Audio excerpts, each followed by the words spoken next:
Basheerbagh press club లో meet the press లో భాగంగా డిప్యూటీ సీఎం భట్టి విక్రమార్క మాట్లాడుతున్నారు. లైవ్ చూద్దాం. రాష్ట్రం మీద అంత ప్రేమ ఉంటే 10 సంవత్సరాలు రాష్ట్ర విభజన జరిగినప్పుడే విభజన చట్టంలో ఎన్టీపీసీ నుంచి 4000 మెగావాట్ల పవర్ మనకి ఇస్తామని చెప్పినప్పుడు ఆనాడే మీరు పీపీఏ చేసి ఉంటే వాళ్ళ డబ్బులతో కేంద్ర ప్రభుత్వ డబ్బులతో ఎన్టీపీసీ వాళ్ళు పవర్ కట్టేసి మనకి ఎప్పటికల్లా పవర్ ఇచ్చి ఉంటే ఆ 1600 మెగా యూనిట్లు ఎట్లా కట్టారో మెగావాట్స్ కట్టారో దానిలాగానే పూర్తిగా 4000 ఆనాడే పీపీఏ చేసి ఉంటే ఇబ్బంది ఉండేది కాదు. 4000 సంబంధించినటువంటి మెగావాట్ పవర్ సంబంధించిన ఎన్టీపీసీని చేసుకోకుండా కేవలం 1600కి చేసి మిగతా బ్యాలెన్స్ పెట్టేసి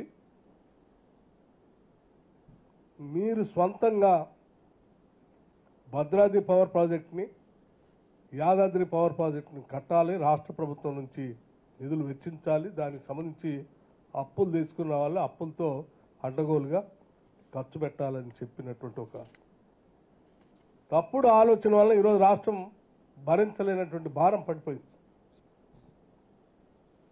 ఈ 2 ప్రాజెక్టు బదులు దాంతో కట్టించుంటే ఈ ప్రాబ్లం ఉండేది కదా ఇప్పటికల్లా. అవి మీరు చేయకుండా ఇప్పుడు ఉన్న ప్రభుత్వాన్ని ఈ రకంగా మాట్లాడటం కరెక్ట్ కాదని నేను భావిస్తా ఉన్నాను. ఎస్, మేము డెఫినెట్గా సరే ఎన్నికల కోడ్ ఉంది కాబట్టి మేము కొత్త పాలసీని అనౌన్స్ చేయలేము కాబట్టి వచ్చిన దగ్గర నుంచే కసరత్తు చేస్తున్నాం. డెఫినెట్గా ఈ రాష్ట్రానికి న్యూ ఎనర్జీ పాలసీ అవసరం ఉంది. 10 ఏళ్ళు మీరు న్యూ ఎనర్జీ పాలసీ గురించి ఆలోచన చేయలే, ఆల్టర్నేటివ్ పవర్ గురించి ఆలోచన చేయలే. మేము ఆలోచన చేస్తున్నాం తక్కువ ధరకి. మీరు గతంలో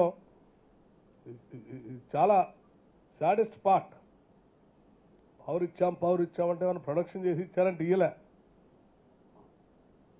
పర్ యూనిట్ 20 రూపాయలకు కూడా కొన్ని ఇచ్చారు. ఎవరు కట్టాలా డబ్బులు? ఇవాళ మేము 10 రూపాయల లోపే, అది కూడా అతి తక్కువ టైంకే కొంటున్నాం, మిగతాది కూడా కొనట్లేదు. 10 రూపాయల లోపు రిస్ట్రిక్ట్ చేసి కొనాలని ఉన్న ప్రొడక్షన్ చూసుకుంటూనే అతి తక్కువ ఎప్పుడైనా 15 నిమిషాలకు 20 నిమిషాలకు తక్కువ అవసరం అని తప్ప పవర్ ఎక్స్చేంజ్లో అది కూడా ఎక్కడ పడితే ఆడ అడగోలు కాకుండా ట్రాన్స్పరెంట్గా ఉండేటువంటి పవర్ ఎక్స్చేంజ్లో లైక్ స్టాక్ ఎక్స్చేంజ్ లాగా పవర్ ఎక్స్చేంజ్లో ఆ లిమిటెడ్ పర్టికులర్ టైంలో పీక్ అవర్స్లో ఏదైనా 15-20 నిమిషాలు తక్కువ అయితే ఆ టైం మాత్రమే తీసుకొని పవర్ ఇచ్చే కార్యక్రమం చేస్తాం. మేము డెఫినెట్గా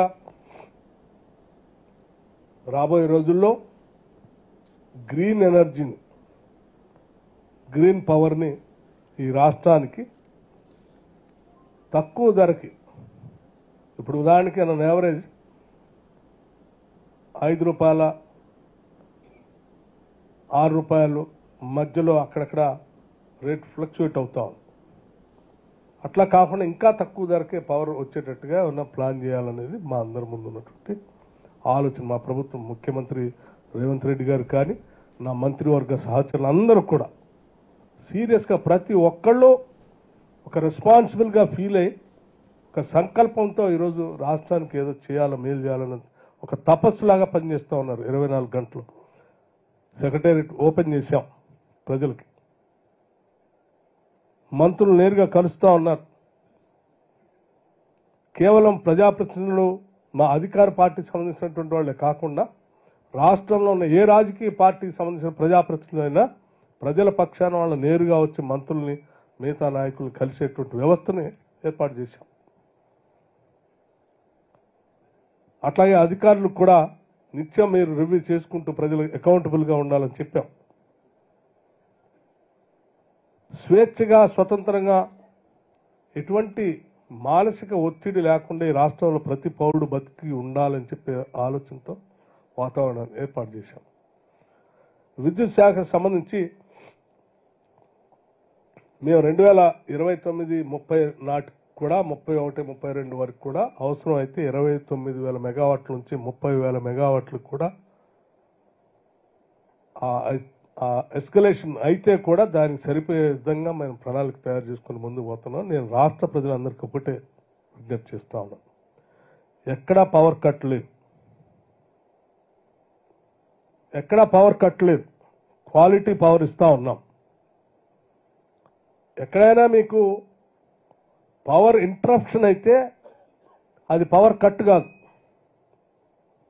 యాన్యువల్ మెయింటెనెన్స్ కోసం, ప్రతి సంవత్సరం యాన్యువల్ మెయింటెనెన్స్ కోసం ఆ రూట్లో ఉన్నటువంటి కరెంటు తీగల పైన చెట్లు పెరిగితేనో, లేకపోతే వర్షాలు వస్తాయని అనుకున్నప్పుడు, గాలి దుమ్ము వచ్చినప్పుడు వాటిని మెయింటెనెన్స్ చేయటం కోసం పర్టికులర్ టైం అనౌన్స్ చేసి అరగంట గంట తీసి అన్ని లైన్లు మళ్ళీ క్లీన్ చేసి పెట్టడం కోసం చేసేటువంటి దాన్ని ఇంటరప్షన్ని పవర్ కట్గా భావించొద్దు.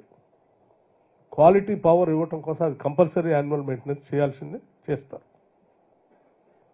తప్పుడు ప్రచారంతో సోషల్ మీడియాలో పవర్ కట్ ఉందని చెప్పేటువంటి విధానం చేయటం వల్ల రాష్ట్రాన్ని నష్టం చేసినటువంటి వాళ్ళు అవుతారు. కాబట్టి అటువంటి చేయొద్దని చెప్పి నేను అటువంటి మానియా ఉన్నటువంటి వ్యక్తులందరూ కూడా నేను విజ్ఞప్తి చేస్తూ ఉన్నాను. అట్లాగే మంచి బొగ్గుకు సంబంధించి కూడా చెప్పాలి. ఎనర్జీకి సంబంధించి మనకున్నటువంటి ఎనర్జీ డిపార్ట్మెంట్లో సింగరేణి కాలేజ్ సంబంధించి అతిపెద్ద పబ్లిక్ సెక్టర్ అండర్టేకింగ్ మంది. ఇప్పటి వరకు హైయెస్ట్ ప్రొడక్షన్ తీసుకొచ్చాం సింగరేణి కాలేజ్లో. తర్వాత ఇంకో విషయం కూడా చెప్పదలుచుకున్నాను మీకు. కార్మికులకి సింగరేణి కాలనీస్లో in the history of the country ₹1 కోటి ఇన్సూరెన్స్ చేశాం. 1 crore. ప్రమాదవశాత్తు ఎవరికైనా కార్మికుడి సింగరేణి కాలనీస్లో ప్రమాదవశాత్తు జరగని ఏదైనా జరిగితే ఆ కుటుంబం ఇబ్బంది పడకుండా ఉండాలని చెప్పి 1 crore ఇన్సూరెన్స్ చేశాం ప్రతి కార్మికుడు. ఇది బహుశా ఎక్కడ లేదు. Our commitment towards our society and our people. A production తీసినా లేకపోతే ఏ ఆదాయం సృష్టించినా అంతిమంగా ఆ ఆదాయం సంపద అంతా కూడా ప్రజలకే చెందాలనేది మా అందరి ఆలోచన. అది ప్రజలకు పంచబడినప్పుడే సృష్టించినటువంటి సంపద వలన ఆ రాష్ట్రాన్ని మేలు జరుగుతుంది తప్ప పెరిగినటువంటి సంపద కొద్దిమంది చేతుల్లోకి వెళ్ళిపోతే, కొద్దిమంది చేతుల్లో మాత్రమే పంచుకుంటే అది ఆ సమాజానికి మంచిది కాదనేది ప్రగాఢంగా నమ్మేటువంటి వ్యక్తులు. అందుకే మేము రాగానే ముందుగా ఇళ్ళు లేనటువంటి వాళ్ళు ఈ రాష్ట్రంలో ఎవరు ఉండటానికి వీల్లేదనేటువంటి ఆలోచనతో ఒక నిర్ణయం తీసుకున్నాం. గతంలో పరకాపిట బాగా పెరిగింది, లేకపోతే అందరికి రకరకాలైనటువంటి జీవన స్థితిగతులు మెరుగుపడినాయని చెప్పి మనం చాలా చోట్ల చదువుతూ ఉంటాం. కానీ ఆ గ్యాప్, సొసైటీలో ఉన్న వ్యక్తుల మధ్యలో ఉన్నటువంటి గ్యాప్ విపరీతంగా పెరుగుతుందన్న విషయాన్ని మర్చిపోతున్నాం మనం. హైదరాబాద్లోనో లేకపోతే ఇంకో దగ్గర ఉన్నటువంటి కొద్దిమంది కుటుంబాలకి కొన్ని లక్షల స్క్వేర్ ఫీట్లు ఉంటుంది నివాసం ఉండటానికి, లేకపోతే కిరాయికి ఇచ్చుకోవటానికి. కొన్ని ప్రాంతాల్లో కనీసం 100 గజాల ఇల్లు కూడా ఉండదు. ఇద్దరిని ఈక్వేట్ చేసి మన పర్ క్యాపిటా అద్భుతంగా పెరిగిందని చెప్పుకోవటానికి బాగుంటుంది, కానీ అది కరెక్ట్ కాదు కదా. సాధ్యమైనంత వరకు ఈ డిస్పారిటీని దగ్గర లేకుండా చేసి దగ్గర తీసుకొని రావటం కోసం చేసినప్పుడే సరైనటువంటి పాలనని మేము ప్రగాఢంగా ఇందిరమ్మ రాజ్యం నమ్ముతుంది కాంగ్రెస్ పార్టీ. అందుకే రాష్ట్రంలో ఉన్న ప్రతి పేదవాడికి ఇల్లు ఉండాలనే ఆలోచన,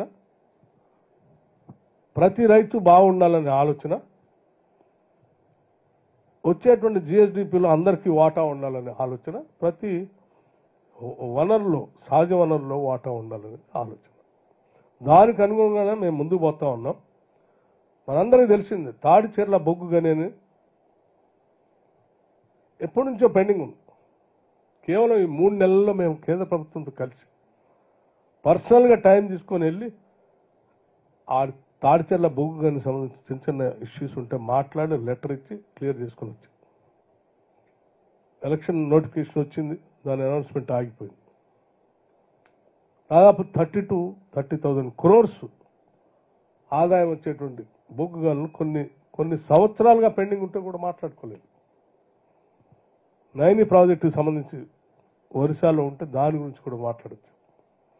ఇట్లా అతి తక్కువ సమయంలోనే సాధ్యమైనంత వరకు అన్నింటినీ క్లియర్ చేసుకుంటూ రాష్ట్రానికి మేలు జరిగేటట్టుగా చేసే కార్యక్రమం చేస్తూ ఉన్నాం. మీరు మంచినీటికి సంబంధించి కూడా నేను మీకు చాలా స్పష్టంగా చెప్పాలి. ఏంటంటే ప్రభుత్వం కాంగ్రెస్ వచ్చింది, కరువు వచ్చిందని ఒక ఆయన మాట్లాడుతూ ఉంటారు. సరే, నేను పేర్లు చెప్పను కానీ కరువు అంటే ఏంటండి? కరువు అంటే సక్రమంగా వర్షాలు పడకపోవటం, ఋతుపవనాల సమయంలో సక్రమంగా నీళ్లు పడకపోవటం, పడ్డా కానీ ఆ ఉన్న నీళ్లను సరిగా వాటర్ మేనేజ్ చేసుకోలేకపోవటం. మేము అధికారంలోకి వచ్చింది ఎప్పుడండి? డిసెంబర్లో వచ్చాం, చలికాలంలో. వర్షాకాలం అయిపోయిన తర్వాత వర్షాకాలంలో అధికారంలో ఉన్నటువంటి పెద్దలు మాట్లాడుతూ ఉన్నారు, జూన్ మాసంలో పడాల్సిన, మీ హయాంలో పడాల్సిన ఋతుపవనాలు సక్రమంగా పడకపోవటం కారణం, పడ్డటువంటి నీటిని కూడా మీరు జలాశయాల్లో సక్రమంగా బంధించి ఒడిసి పట్టుకొని వాటిని భవిష్యత్ మళ్ళీ వచ్చే సంవత్సరం ఋతుపవనాలు వచ్చేంత వరకు అందుబాటులో ఉన్నటువంటి వాటర్ని మేనేజ్ చేసుకుంటూ అందించాల్సిన బాధ్యత కలిగిన మీరు పూర్తిగా గాలికి వదిలేసి నీళ్ళు ఇష్టారాజ్యంగా సముద్రంలోకి వదిలేశారు.